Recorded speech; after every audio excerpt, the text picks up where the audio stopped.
OKC. Lakers have been without Luka since early April because of that grade 2 hamstring strain. There's still no clear date when he'll be able to return. And if you listen to him talk yesterday, it sounds like that date is going to be next year. Here was Luka talking about his intentions. I'm just doing everything I can, like I said. Every day I'm doing stuff I'm supposed to do. Obviously recovery, now I'm working. But like I said, doctor said 8 weeks at the beginning of the first MRI. I'm just going day by day, and I feel better every day. Feels better every day. 8 weeks, it's not been anywhere near 8 weeks to this point. Windman, does it sound like, or from what you're understanding, are we going to see Luka Doncic again in this series?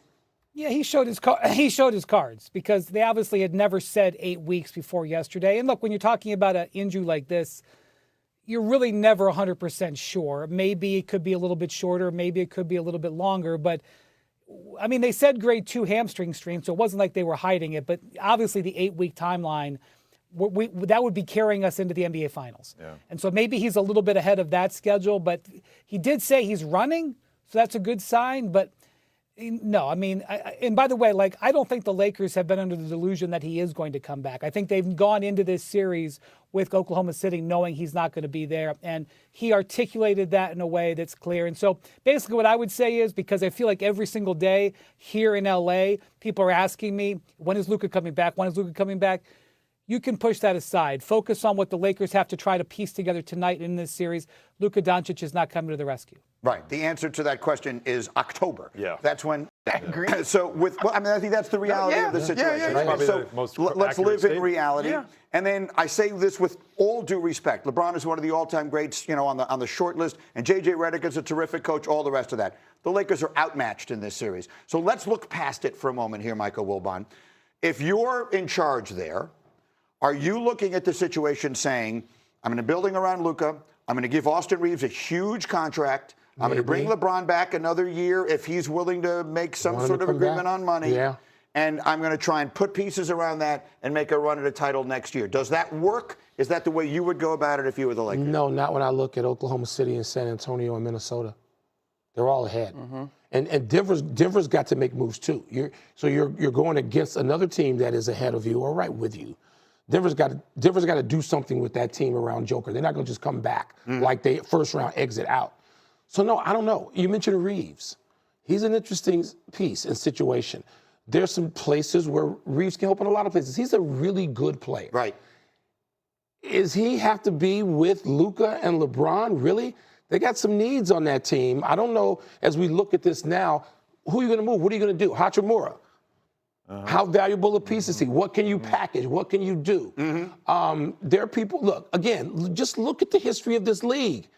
Every year, I know it's in July, and I'm somewhere thinking there's a few days off and the phone rings, and somebody says, oh my God, Kevin Durant just. Right. Oh my God, this is the history of this league. You sit around, I remember, who was it? Jack Ramsey telling a great story about, let me tell you about the night I traded Wilt. What?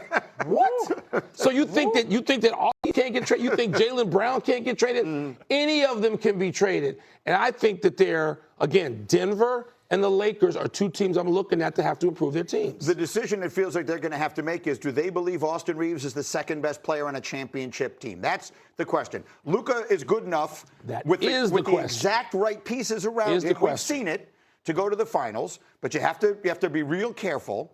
The question is, Austin Reeves is a very good player. No one questions that. Is he good enough to be the second best player on a championship team? Not in the way you have to build this team, especially if LeBron James stays. This, to me, is his best option. And for the Lakers, really, it's about money with LeBron, right? Because with Luka, you're going to know he's going to miss time. You're going to need somebody else on that team. Austin Reeves, by the way, 3 for 16, 0 for 5 in game 1. Not good enough. Well, how am I giving you all that money if that's the game? You got to give me a game 2 that stands out to me. But they've got to upgrade the most important position on that team, and that is center. DeAndre Ayton has good games, but it's not consistent enough. The only way they get better, especially with a guy like Luka, is to have a big man that he can work with. Ayton's not consistent enough.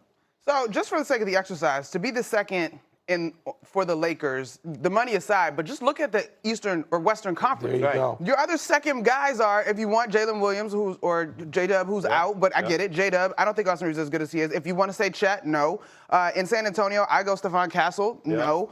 Minnesota, maybe you start getting to the same sort of tier in terms of second fiddle guys, like as Minnesota's dealing with injuries. But like to me, as much as you're building this roster, everything, we said it in New York, everything is built to knock off whoever's at the top. Well, keep in mind, Reeves is on the other end of the floor. Luka's already a negative on defense. You can't have two negative guys playing especially when you look at your second guys that you're trying to go after to knock off. A lot of them are two. And by the way, if you go to Minnesota, Randall, is he as good as Randall? No, he's not.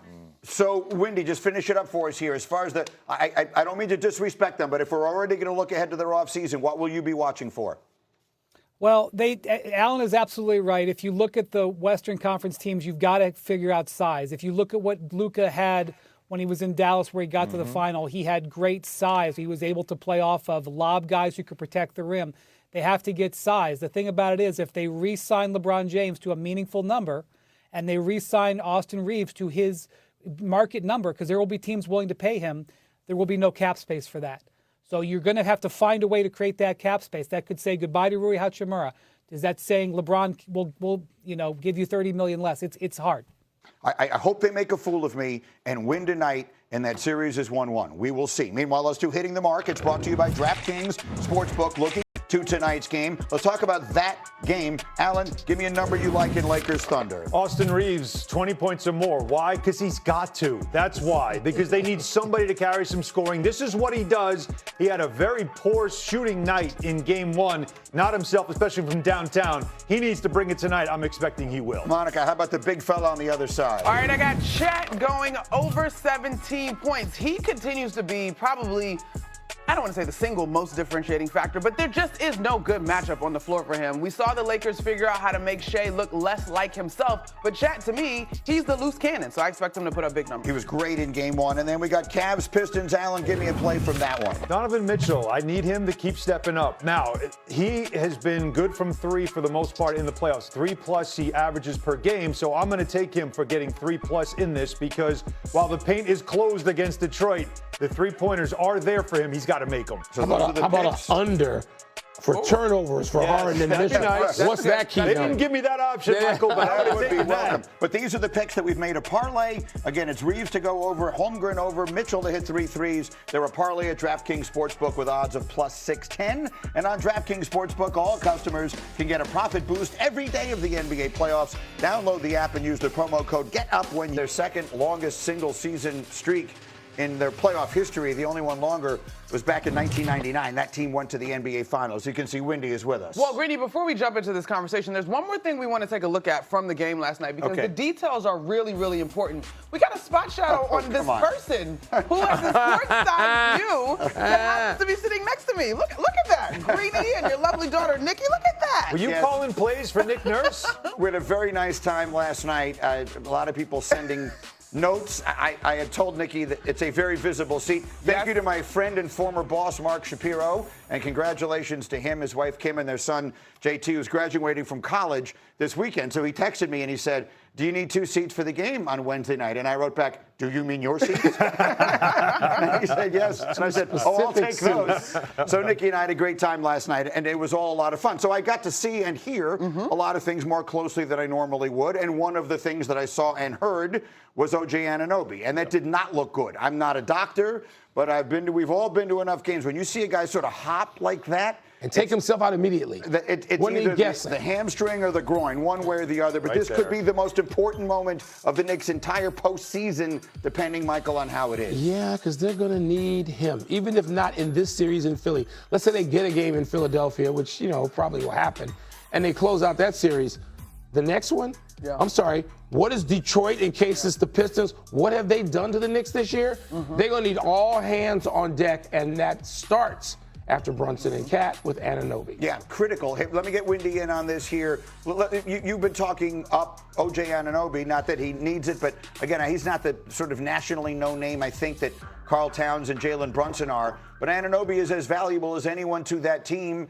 And whether it's this series or the next one, or in Knicks fans' dreams, the one that would come after that, he's a critical piece.